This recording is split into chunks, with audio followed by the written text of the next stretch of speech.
The CIA never disclosed a single document about this.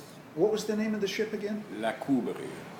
La Coubre, really, because it was a French ship Okay. that was filled with arms for the Cuban Revolution and exploded This is in Paul. 1960. This is Paul Kangas. I'm interviewing Jean-Guy Allard here in Havana, and we're talking now about the attacks, the CIA attacks from the United States, from Miami on Cuba over the last 50 years. There's been numerous attacks. There are tens of them. What's the most recent one? The most recent one, well, are the one managed by Luis Posada Carriles in 1997. Right, the airplane with the text. No. In 1997, it was a terrorism campaign here in Havana with bombs exploding in the hotels, bombs that were put by people from Central America, recruited by Posada Carriles with their travel paid to Havana and bringing here small bombs that they would put in the lobbies of several hotels in Havana.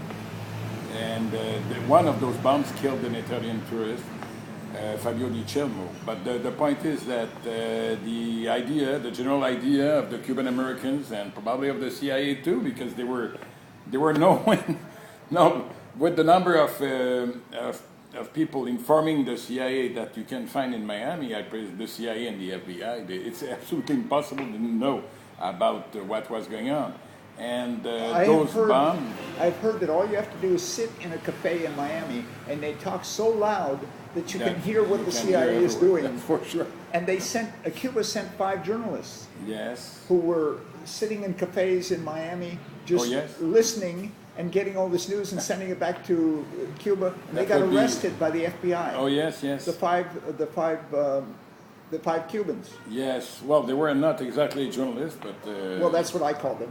Yes. That's it. Yes, they were. It, that's all they were doing. There were people who were getting information, and they get it. That's for sure. Certainly a good way to know what was happening. What is happening? You just have your coffee in the morning, and in those places, and as they always like to tell what they did in the past. They even tell it on radio. They brag about it. Oh yeah, absolutely. There is one head of the CIA terrorist organization here in Havana during the 60s that gave a large interview last year where he was telling everything. We did this, we did that. The bombs were coming from in a radio station in Miami. In Miami? In Miami, with a well-known journalist over there, Edmundo Garcia, on a program called La Noche Se Mueve.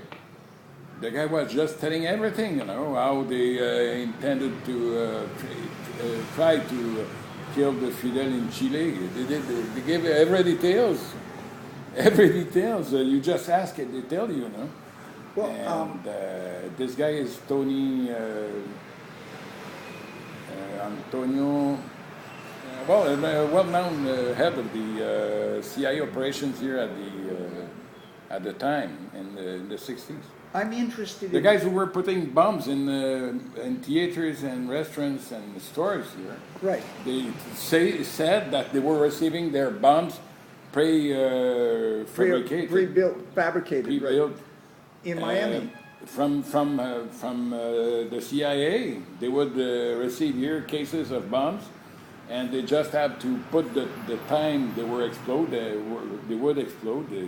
needed them to explode, and just go in a store and put this and here and there, they killed people. It's so easy to get into Cuba. Even Michael Moore came to Cuba on a boat. Yes. Oh yes, absolutely. No, but in the 60s. They just came by ferry or something like that, Yes. At the beginning of the 60s, in 59, 60, before the relation were... the blockade? Before the blockade. So they would enter here with their bombs and put them everywhere and create how can we end the a blockade? climate of panic. How can we end the blockade? What can we do in the United States to end the blockade? It's very difficult to end. It's very difficult to end. I think Obama should end it. Yes, but he can't because the laws are done in such a way that it was done to be complicated to take off. But he certainly could take lots of decisions that would create a better climate between the both countries, and Better climate. That's a good idea. that's the point, you know. And starting with freeing those five persons that are in jail in the United States since 12 years just for spying on the terrorists of Miami. Right. I write letters to them all the time. I brought a bunch of the letters with me. And Yes. so President Kennedy sent an envoy, Jean Daniel, to negotiate a peace treaty with Cuba back in November 1963.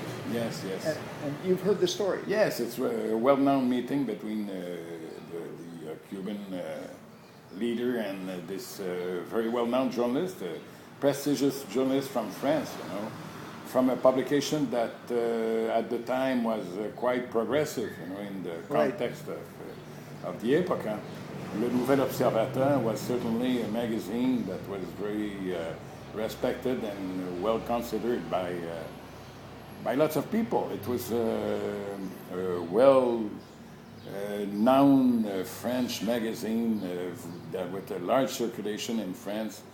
And I know as a youngster at the time, I would read Le Nouvel Observateur.